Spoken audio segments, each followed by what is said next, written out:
Thank you very much. I would like to introduce to you the next speaker, Mr. Aaron Wong. He is now a representative of the organization Nederland for Hong Kong. He has been actively working overseas for the cause of democracy in Hong Kong. And as we all know, democracy in Hong Kong is now heavily under fire by the Chinese Communist Party. Dear friends, people of the Tibetan community, Uyghur community, South Mongolian Chinese people who were prosecuted by various political and religious reasons. People of Amsterdam, visitors of Amsterdam. I am a Hong Konger. Growing up in the city of Hong Kong before and after the handover in 1987, it has been heartbreaking for me to see one of the Asia's safest, freest city deteriorated into a city of tears and tear gas. 4 decades ago, the Chinese Communist Party, under the leadership of Deng, promised that Hong Kong will be under a one country, two system, promising a high autonomy for at least 50 years. The hope was that by that time, the rest of China will become more open and free, and there will be no problem for merger.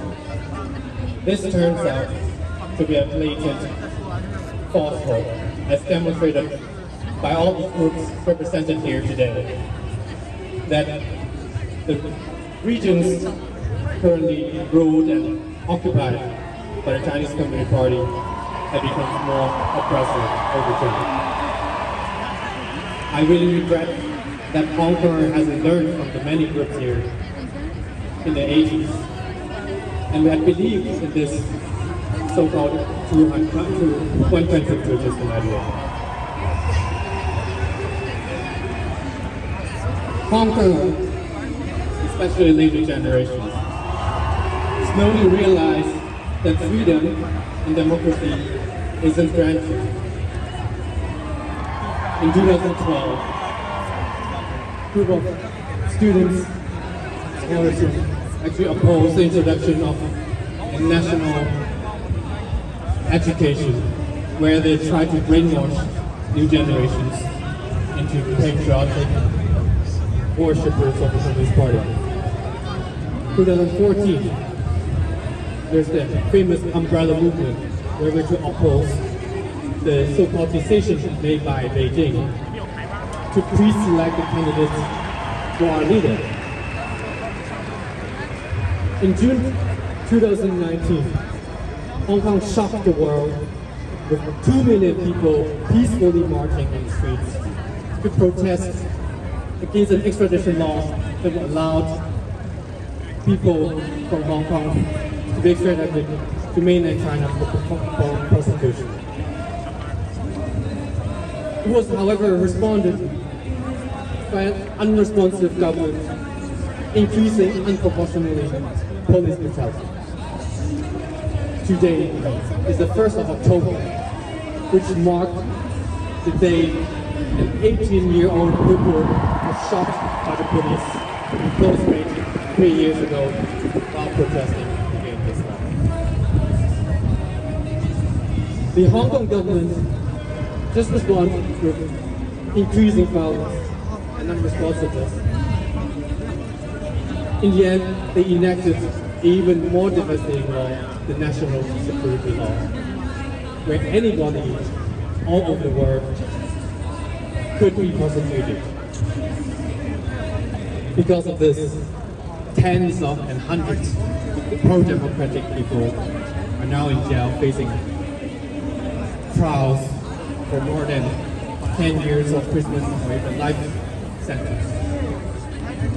Last year, the headquarters of the last pro-democratic newspaper, Apple Daily, was stormed in by hundreds of police officers under this persecution of this national security.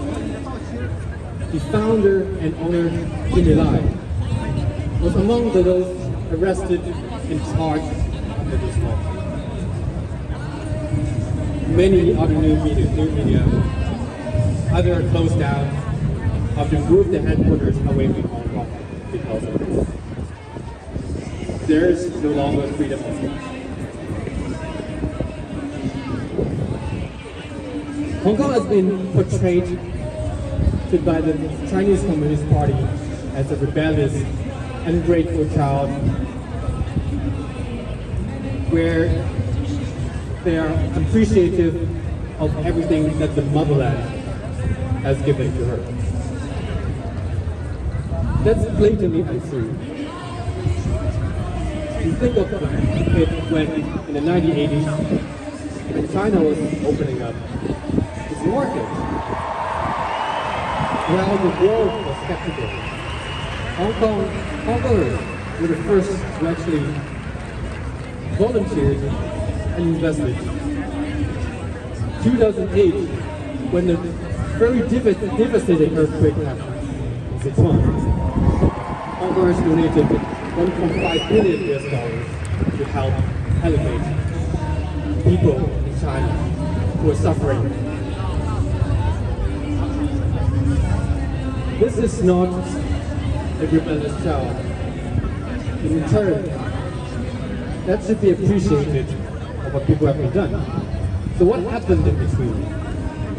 Yet in the background, Chinese Communist Party government have exerted influence in Hong Kong using the newfound wealth in education, in press freedom, and in, of course, the government.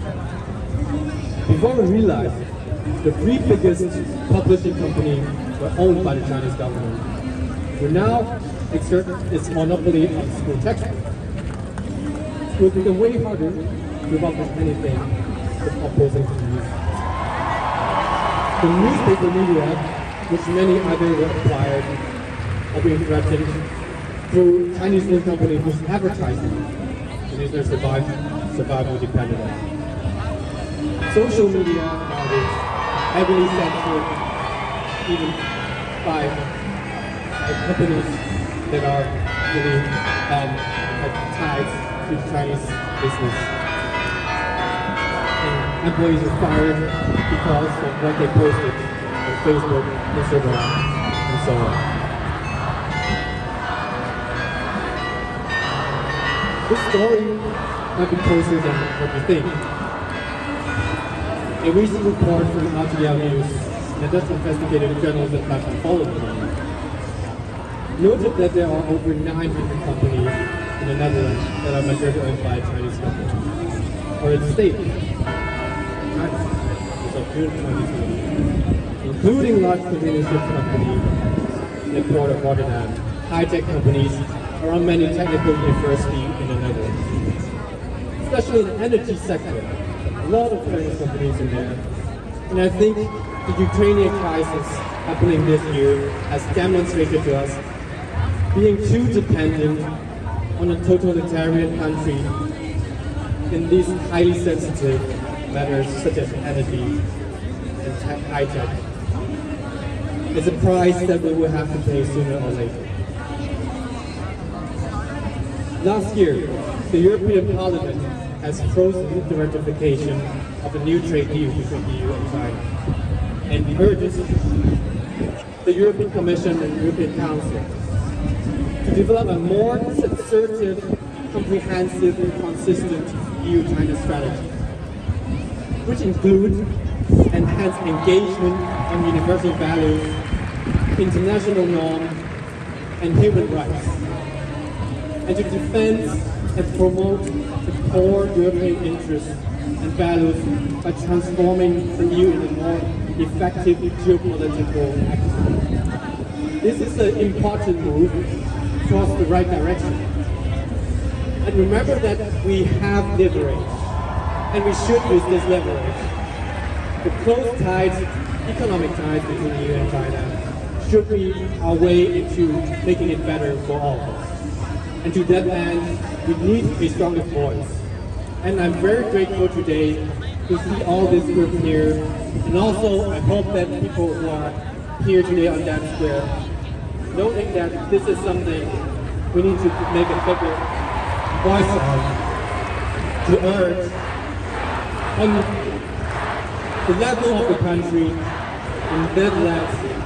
in the EU level, that this is something we want, this has to stop, and we want to have a better world in terms of human rights and democracy, and let the Chinese Communist Party stop its oppression on all the people. Thank you very much.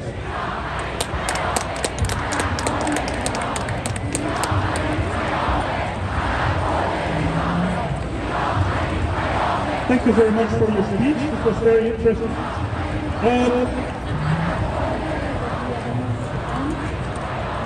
Yeah, we are almost at the end now. It's going to be a few more minutes.